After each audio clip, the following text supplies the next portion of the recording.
At the beginning of March, I made a trip to Tirana. I needed a break from a few things, and I decided what better way to take that than to spend my birthday in the capital. So I took a few days, booked an apartment, and allowed myself to totally relax and rest.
And when I began the drive back home, there were two things prevalent along the road, both showing that spring was well on its way.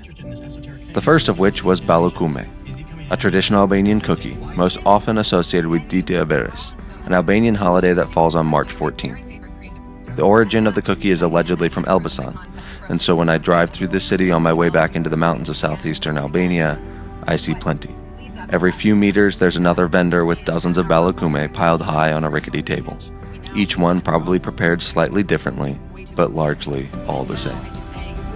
One sentence pitch.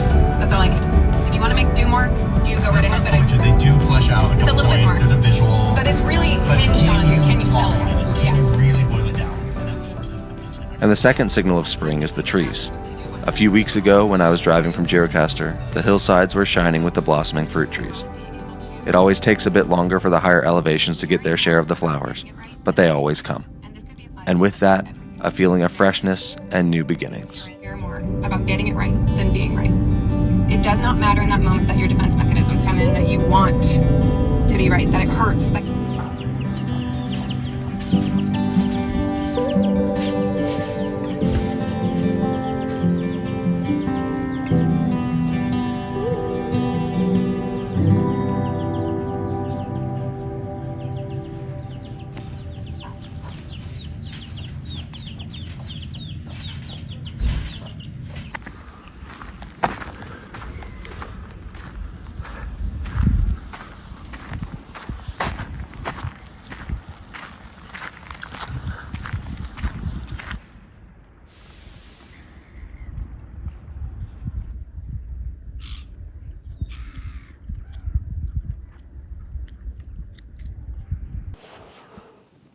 We had a game the other night, and we lost in overtime. One of their guys had a shot at the end of regulation, really nice shot, that tied it and sent it to overtime. But we lost, and like you could taste the win. Snell hit a shot.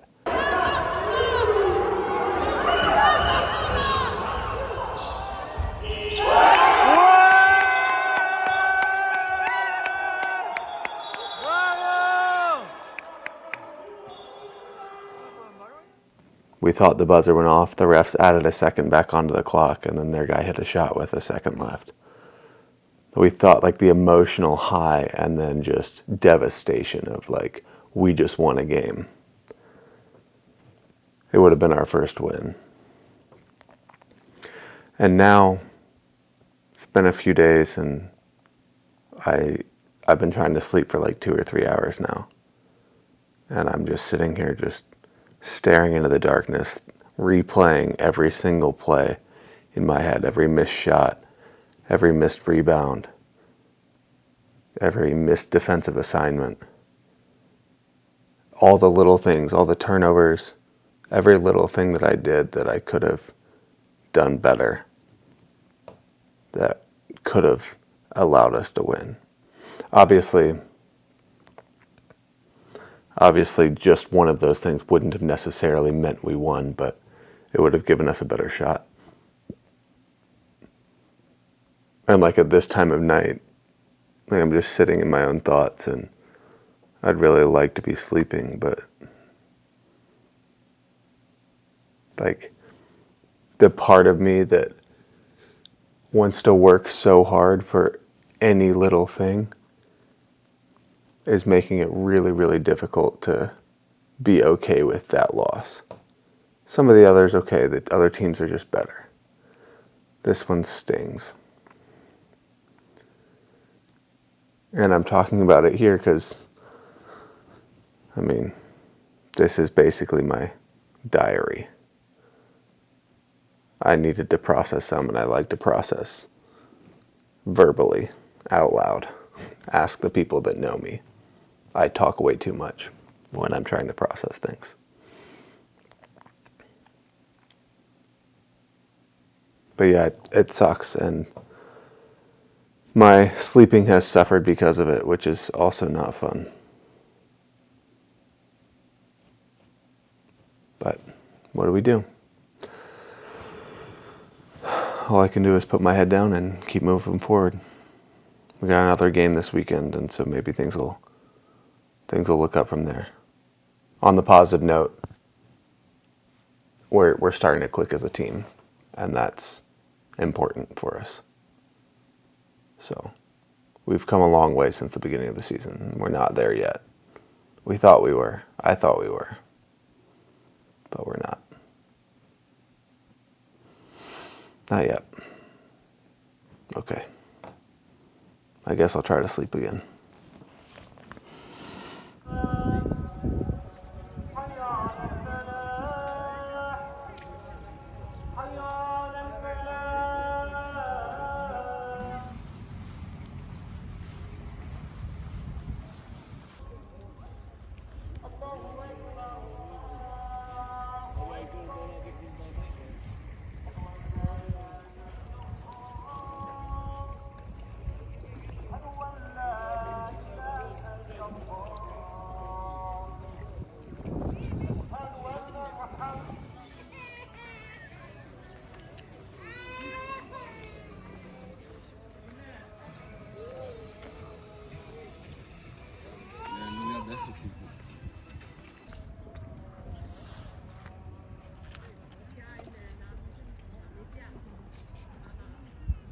The basketball season has been long, and my body is beat up.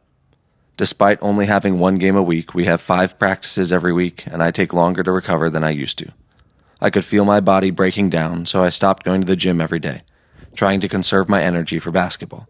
But after a few sleepless nights, and the constant mental battle of how I could be better on the court, I decided to get back to lifting weights.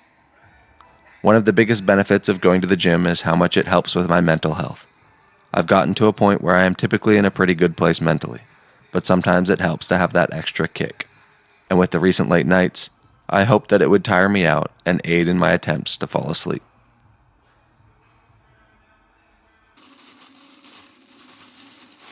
And I've also been trying to be a bit more strict about what I'm eating, making sure that I'm getting plenty of protein while also having a healthy balance of carbohydrates and fats. Not only has it helped me feel better overall and balance my energy levels, but it helps manage the stomach issues I've dealt with over the years and hopefully also provide a bit of relief for my insomnia.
As I mentioned last time, I want to be more vocal about my goals. I want to make an effort to manifest things and speak them into existence.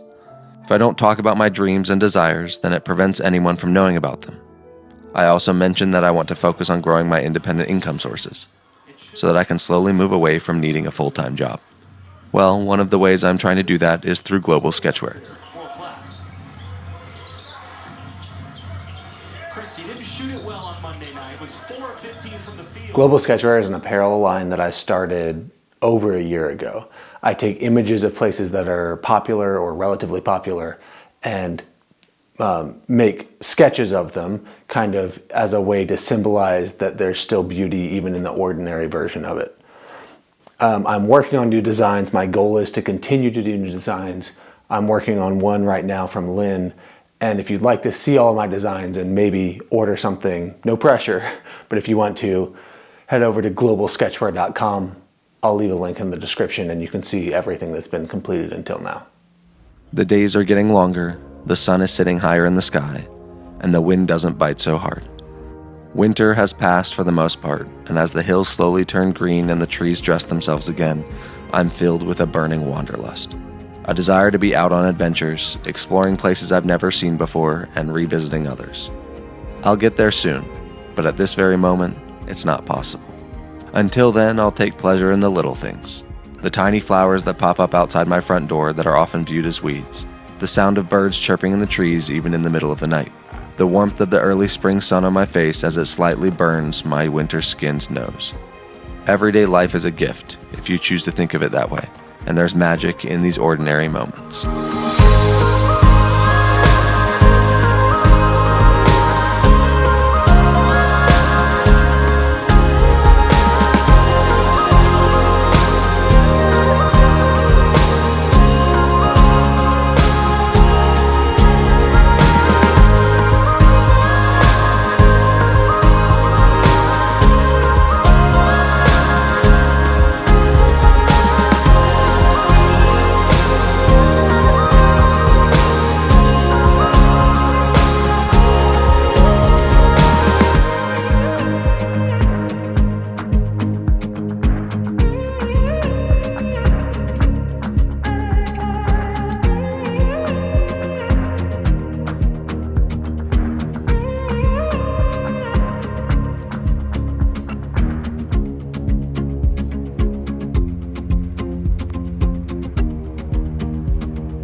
Everywhere.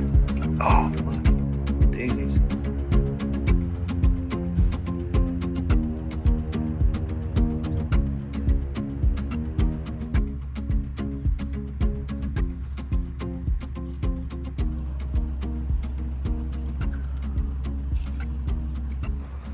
There's more over here. What are these?